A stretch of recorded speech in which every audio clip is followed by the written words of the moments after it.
Excerpt from Beyond Tantra, talks given at the Pacific Cultural Center, Santa Cruz, California. I had a conversation with a woman in 2017, 2 years before she committed suicide. I began to question her interpretation of spiritual experiences, and she became defensive. She asked me if I thought she was lying. I said, I didn't have any reason to doubt her experience. Still, what she thought about her experience was different than the experience itself.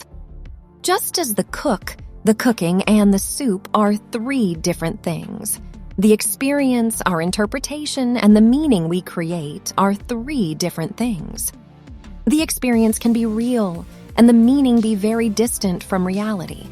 Like how we can ruin a soup by the way we cook the ingredients. I cannot be certain the failure of her beliefs is what caused her suicide, but I know for damn sure they didn't stop it. More on manifestation later. Why must we be skeptical about Tantra? There is a great deal to be said in favor of sexual exploration in Tantra, particularly when it's combined with intelligence. Anyone who can help another discover some aspect of their experience that was previously hidden is giving a precious gift, particularly if it involves the blossoming of joy.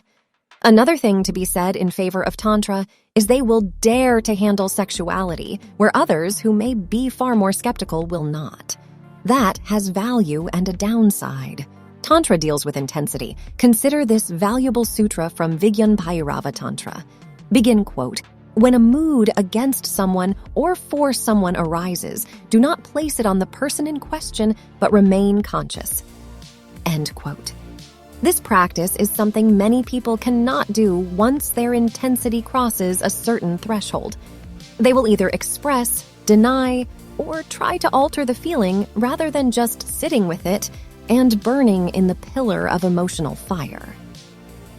2 things to notice. 1, this particular sutra has nothing to do with sexuality, and 2, you can also see how learning to actualize the will in this way would be a benefit to people interested in harmless sexuality beyond typical norms. Any experience that lifts us out of our habits is by definition generating altered states in consciousness. The experiences that arise can be intense, but that does not mean that any particular belief associated with the experience or the teaching is true. We can be misled to believe things that are false from a powerful experience within us, like a chicken's brooding instinct can be misled by a false egg that will never hatch. If we are interested in what is true, that not only involves new experiences, but also actively looking for errors and deceit, that is the real spiritual practice. There is danger in subjective spiritual explanations. Many people have suffered from magical thinking and superstition that saturate subjective teachings. Those people are unforgettable. From the countless women burned as witches, those who died in a holy war, or those who relied on a belief that failed, and countless other examples too numerous to list. We owe such people and their suffering our remembrance, because if we forget, they suffered or died for nothing. We can benefit from the sutra quoted above without believing the god Shiva uttered those words to his consort. That was a marketing tactic used by our ancestors 4,000 plus years ago when the sutra was written. It is our honor to take that teaching, purge it of any error and deceit we can find to make it better, and pass it on to others who may see something we have missed. That is called integrity. And if you are afraid to find error or deceit in your beliefs, then integrity is not something you can claim. Remember, it may rain after we do a rain dance, but that doesn't mean we have reason to believe we caused that rain.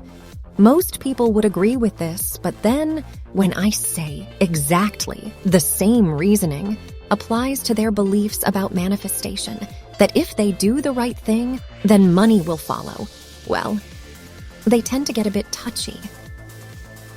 Dedicated to Cindy, I Will Remember You. By Todd Vickers, author of The Paradox of Self-Realization, Truth Like Fire, and The Relevance of Kabir, available at Amazon.